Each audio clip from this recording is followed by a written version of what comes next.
दत्त। नमस्ते शारदे देवी सरस्वती मति प्रदे वसत्वम मम जिह्वाग्रे सर्वविद्या प्रदाभव। આજના આ સુપ્રસંગે અને આ ત્રિવેણી સંગમે એક બાજુ દત્ત ભગવાન છે, બીજી બાજુ સ્વામીજીની સમાધિ છે અને ત્રીજી બાજુ નર્મદા માતા છે.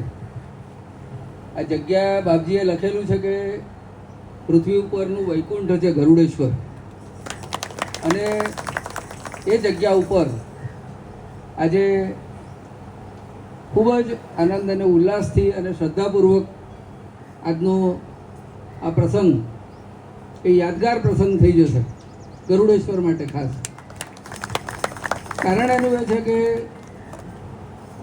જેમ મેં તમને કહ્યું કે ત્રિવેણી આ મંદિરોની ભાષામાં કહીએ તો બીજી બાજુ સ્વામીજી છે અને અમારા ગાંડા મહારાજ છે. કારણ કે ગાંડા મહારાજ વિશે અગત્યતા એ છે કે આ જે સ્થાન છે ગરુડેશ્વર એનું પૂર્ણ શ્રેય ગાંડા મહારાજના શિરે જાય છે. તમે બધા ત્યાં વાંચેલું જ હશે. અને સ્વામીજીને ગાંડો કેટલો પસંદ હતો એ બધું પણ તમે જાણો જ છો, એટલે એના વિશેની બહુ ચર્ચા અહીંયા નહીં કરીએ. પણ ગાંડા મહારાજનો જેટલો સ્વામીજી સાથે સંપર્ક રહ્યો છે અથવા સત્સંગ રહ્યો છે અથવા એમની સાથે જે સહવાસ રહ્યો છે એવો લાંબો સહવાસ કોઈ પણ બીજા સંન્યાસી માટે નથી થયેલો. બીજી બાજુ જોઈએ તો રંગઅવધૂત કુટીરની અંદર જ્યારે પૂર આવ્યું અને ત્યારે પાછળની જે અવધૂત કુટીરની 2 રૂમ તૂટી, એના પછી એવો પ્રસંગ ઊભો થઈ ગયો કે બધાને એમ કહીએ તો આ એક જાતનું મિલન થઈ ગયું ગરુડેશ્વર ખાતે. કારણ કે એક બાજુ જુઓ તો સ્વામીજી તો બેસેલા જ છે, પણ એમણે સાથે સાથે ગાંડાને બોલાવી લીધો. બીજી બાજુ બાપજીને કહ્યું કે ભાઈ તમે પણ ત્યાં જ ભેગા થઈ જાઓ, અને નર્મદાનંદજી મહારાજને પણ કહ્યું કે ભાઈ એ જ જગ્યા ઉપર તમે પણ આવી જાઓ. અને એવી રીતે આ વાસુદેવ કુટીરની રચના, એના આગળ પાછળ ઇતિહાસમાં નથી જવાનું, પણ પ્રશ્ન એ છે કે જે આનંદ અને ઉલ્લાસથી આપણે અહીંયા ભેગા થયા એનું કારણ કે સ્વામીજીએ આપણને બધાને અહીંયા એકત્રિત કરીને મૂકેલા છે અને આપણે કોઈ અલગ નથી, એ ભાવના અહીંયા બહુ સ્પષ્ટ થાય છે.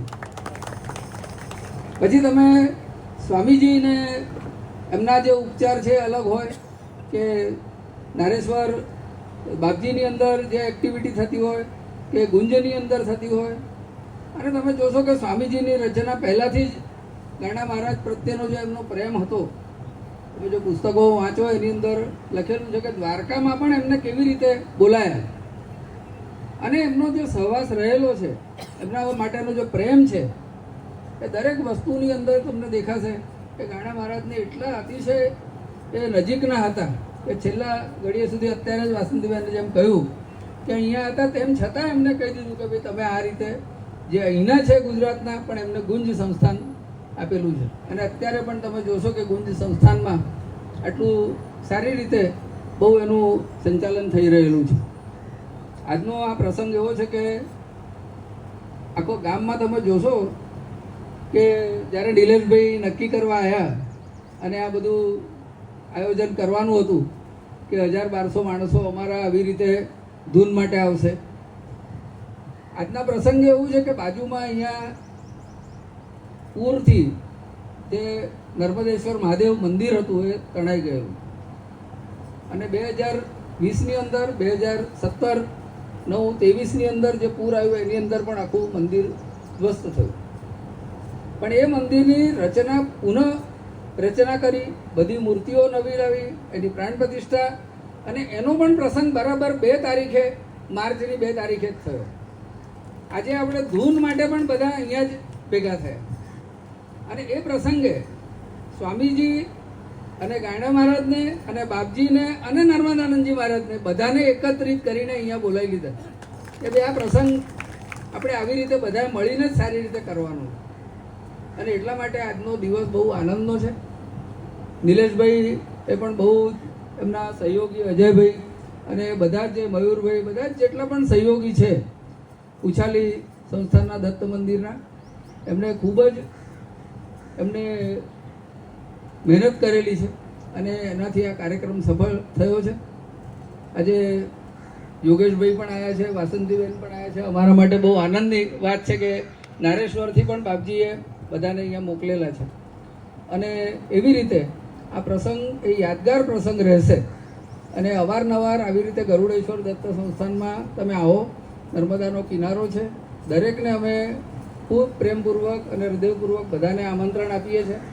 ગરુડેશ્વર દત્ત સંસ્થાનમાં સવાર સાંજ હવે પ્રસાદની વ્યવસ્થા છે, રહેવા માટેની રૂમ છે. જે પણ સ્વામીજી, કારણ કે આપણી સંસ્થા 110 વર્ષ જૂની છે અને હવે યજ્ઞશાળાનું પણ કામ શરૂ થશે. રંગકુટીર જે પાછળની રૂમો તૂટેલી છે ફરીથી બાંધવાનું પણ એ થોડા જ સમયમાં એ પણ કાર્ય શરૂ થવાનું જ છે. એવી રીતે ધીમે ધીમે કરીને 110 વર્ષની અંદર જે પ્રગતિ તમે અત્યારે જોઈ રહ્યા છો ગરુડેશ્વર દત્ત સંસ્થાનની અંદર, એ તમે જોશો કે અહીંના જે લોકલ પ્રશ્નો છે એને ધ્યાનમાં રાખીને એની સાથે સાથે આ પ્રગતિ ચાલુ છે. આગળ અમારો ગૌશાળાનો પ્રકલ્પ ત્યાં ભોજનાલયની પાસે રહેશે. એની પાસે પાઠશાળાનો પણ પ્રકલ્પ રહેશે, કારણ કે પાઠશાળા અને ગૌશાળા એ નજીક રહે એવી ત્યાં ભાવના છે. સંન્યાસી માટેની પણ રૂમ છે.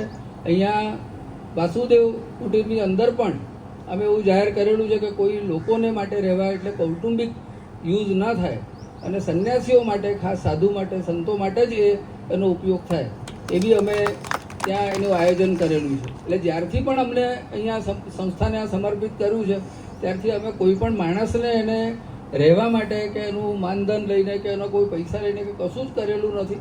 અને ત્યાં ખાલી જ સંન્યાસી આવીને રહે એવી જ એની વ્યવસ્થા અમે કરેલી છે.